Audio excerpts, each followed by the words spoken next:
Hello, friends. Welcome back to Living a Robust Life, where we discuss all things health. My name is Elsie, and I am a holistic health and life coach. If you're new here, please take a minute to comment below and let me know what is one good thing you've done for yourself this week. We have begun a series on morning routines, and last week we asked ourselves the question, what is our morning routine if indeed we have one?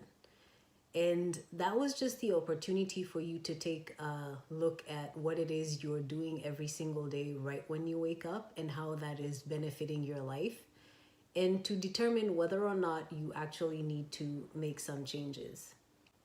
Moving forward, we're going to be looking at Hal Elrod's book, The Miracle Morning. And the reason why we're going to be doing that is because after experimenting for some time with different morning routines, I found that the sequence that he provides for a morning routine is something that really resonated with me, and I hope that it'll resonate with you as well.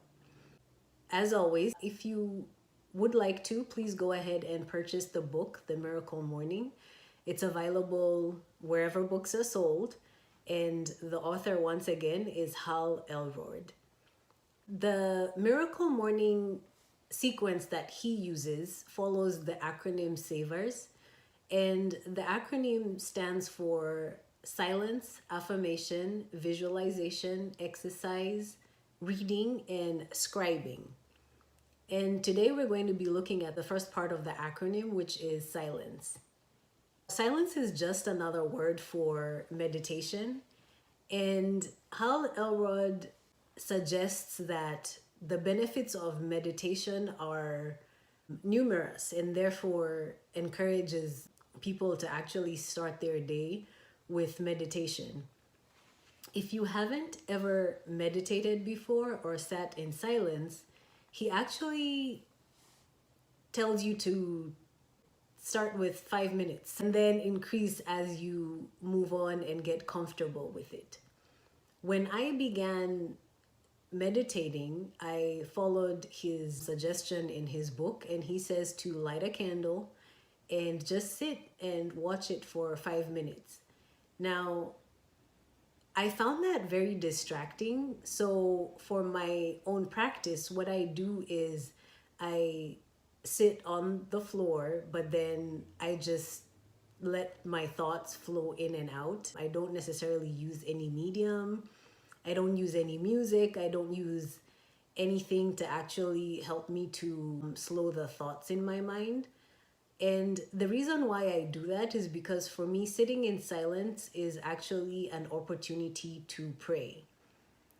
So rather than marshaling my thoughts, I use my breath as the thing that allows me to calm down and to actually focus in on the things that I want to be in prayer about. For other people, they do meditation differently. So I encourage you to experiment and see what it is that works for you. You can use a meditation app if that's something that you have accessible to you, or you can use music that's slow and calming to you. If you like classical music, you can find slow classical music that would help you to just sit and, zone out, as it were. Or you could use the candle method and light the candle and focus on the flame and the glow, and use that to allow you to kind of calm down. As you continue to do that and increase your practice, then you actually get to see some of the benefits that Hal talks about in his book.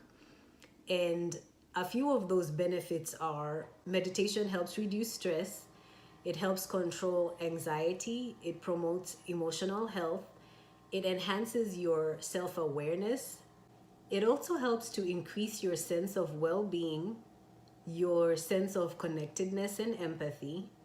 It helps to improve your focus, it improves your relationships, it makes you more creative, it helps to improve your memory, It helps to improve your ability to make decisions. It helps you to overcome addictions. It also improves your cardiovascular health, and it improves your immune system, amongst other benefits.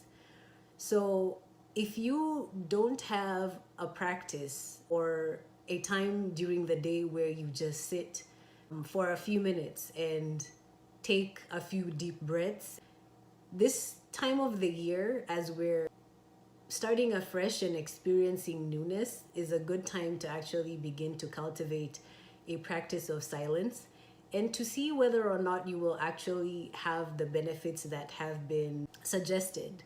I can tell you for a fact that when I began to meditate and use it as my time to pray, the one thing that I realized is that I go into my day and I feel a lot more focused because I've already decided what are my key things that I'm going to accomplish that day. And then I've also gone ahead and prepared my mind on the possibility of the obstacles that I may face as I move forward throughout the day. Then I just give myself the time to acknowledge and accept the things that I will be able to do 100%, and that those things are within my control. And then I also give myself the permission to let go of the things that I cannot do or I cannot guarantee because they are not within my control and may require other people's input. And in the length of time that I've been sitting in silence or meditating, I have seen that, especially when it comes to meeting my goals, that I get there a lot quicker than when I don't take the time to actually sit in silence and meditate. So this week, take the time to consider whether or not starting a silence or meditation practice will be beneficial to you. And if you do make the choice to begin your practice, let me know. Either comment below or send me a direct message and tell me how it's going. I would love to be able to support you. So always feel free to just get in touch with me about the things that you are accomplishing on your journey. As always, your life matters, your health matters. Do one thing every day that will get you closer to your health and life goals. Love and light, Elsie.